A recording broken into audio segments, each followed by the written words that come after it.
آپ کہیں گے وہ کون سی آیتیں ہیں جو قرآن میں تو نہیں ہیں، قرآن سے باہر ہیں؟ یوں تو ہر خشک و تر کا ذکر قرآن میں ہے، مگر کچھ آیتوں کو رب نے وجود دے کے قرآن سے باہر رکھا ہے۔ قرآن سے باہر بھی کچھ آیات ہیں، کچھ نشانیاں ہیں۔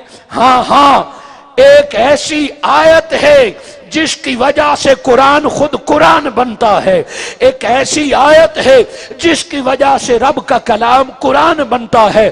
خود میرے آقا کی ذات قد جاءکم برہان من ربکم، 12 ربیع الاول کو حضور حضرت آمنہ کی گود میں پیدا ہوئے تو رب کی آیت بن کے دنیا میں تشریف لائے ہیں، رب کی برہان بن کے دنیا میں تشریف لائے ہیں۔ میرے آقا صلی اللہ علیہ وآلہ وسلم خود برہان ہیں، میرے آقا کی ذات میں بھی آیات ہیں، میرے آقا خود رب کی آیت ہے، رب کی برہان ہے، رب کی دلیل ہے۔ یہ قرآن 30 پاروں پر مشتمل ہے۔ جس طرح قرآن کی ایک ایک آیت کو ماننا ضروری ہے، حضور صلی اللہ علیہ وآلہ وسلم اللہ کے نبی ہیں، جس طرح پورے قرآن کو ماننا ضروری ہے، بالکل اسی طرح ناخن سے لے کے بالوں تک سارے کے سارے مصطفیٰ کو ماننا اور اس سے محبت کرنا ضروری ہے۔ سر تا پا نبوت کا حصہ ہے، یہ ہاتھ بھی نبوت کا حصہ ہے، یہ چہرہ بھی نبوت کا حصہ ہے، یہ لب بھی نبوت کا حصہ ہے۔ بدن مصطفیٰ بشری پیکر بن کے آیا، یہی بشری پیکر نبی بن کے آیا ہے۔ گویا جس طرح قرآن کی ہر آیت کی اہمیت اپنی جگہ پہ ہے، قرآن کی کسی ایک آیت کا انکار بندہ مسلمان نہیں رہتا، میرے آقا کا پورا بدن اتنا محترم ہے جتنا نبی کی ذات محترم ہے۔ بالوں کی بھی عزت واجب، میرے آقا کے چہرے کی، میرے آقا کے لبوں کی، میرے آقا کے ہاتھ کی، حتیٰ کہ میرے آقا کے قدموں کی بھی اتنی ہی عزت ہے جتنی نبوت کی عزت ہے۔ بات مشکل نہیں ہے، توجہ کریں کہ جس طرح قرآن میں جو کچھ ہے وہ قرآن کا حصہ ہے، اسے آپ نکال نہیں سکتے، اسی طرح بدن مصطفیٰ میں جو کچھ ہے وہ نبی کے بدن کا حصہ ہے، وہ سب کچھ فیض نبوت ہے۔ حضور صلی اللہ علیہ وآلہ وسلم کا ہاتھ ہو تو فوق ایدیہم ید اللہ کہہ کے اسے بھی آیت بنا دیا، میرے آقا کی زبان ہو وما ینطق عن الہوا کہہ کے اسے بھی آیت بنا دیا، والضحیٰ کہہ کے چہرے کو بھی آیت بنا دیا، میرے آقا کی زلف لا اقسم بہذا البلد کہہ کے وانت حل کہہ کے میرے آقا کے پاؤں کو بھی قرآن کا حصہ بنا دیا، ہاتھ کو، زبان کو، علم نشرہ کہہ کے سینے کو، پورے بدن مصطفیٰ کو رب نے قرآن کا حصہ اور آیات بنا دیا ہے۔ حضور صلی اللہ علیہ وآلہ وسلم کے پورے بدن کو، لعاب ہو، پسینہ ہو، یہ سب بدن مصطفیٰ کا حصہ ہے۔ اسی لیے امام بخاری بتاتے ہیں صحابہ سے بڑا کوئی توحید جاننے والا زمین پہ پیدا نہیں ہوگا، صحابہ سے بڑھ کر قرآن سمجھنے والا قیامت تک کوئی پیدا نہیں ہوگا۔ امام بخاری فرماتے ہیں کہ جب حجام نبی مکرم کے بال کاٹتا تھا زمین پہ کوئی گرنے نہیں دیتا تھا، صحابہ آگے لڑ لڑ کر بال سنبھال لیتے تھے، وہ نبی کے بال تھے، انہیں زمین پہ نہیں گرنے دیتے تھے۔ عزت بال تو اپنی جگہ پر، لعاب، بلغم، لعاب مبارک میرے آقا جب لبوں سے نکالتے صحابہ ہاتھ کر کے ہاتھوں پہ مل کے اپنے چہرے پر مل لیتے تھے۔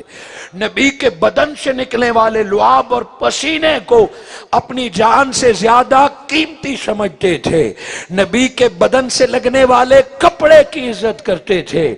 میرے آقا صلی اللہ علیہ وآلہ وسلم کے بدن پر مکھی کو بیٹھنے کی اجازت نہیں تھی، وہ قرآن ہے، یہ بدن مصطفیٰ ہے، قرآن کی آیات ہیں، ادھر بدن مصطفیٰ کے اپنے اپنے حصے ہیں۔ حاضرین مکرم، علم نشرہ کا سینہ ہو، وما ینطق عن الہوا کی زبان ہو، اے فوق ایدیہم ید اللہ، یہ میرے آقا کے بدن کا حصہ ہے۔ بال بھی آج دنیا سنبھال کے رکھی ہوئی ہے، بال اور پسینہ اور لعاب تو میرے آقا کے بدن میں سے ہے۔ حضور نے جو جوتا ایک بار پہنا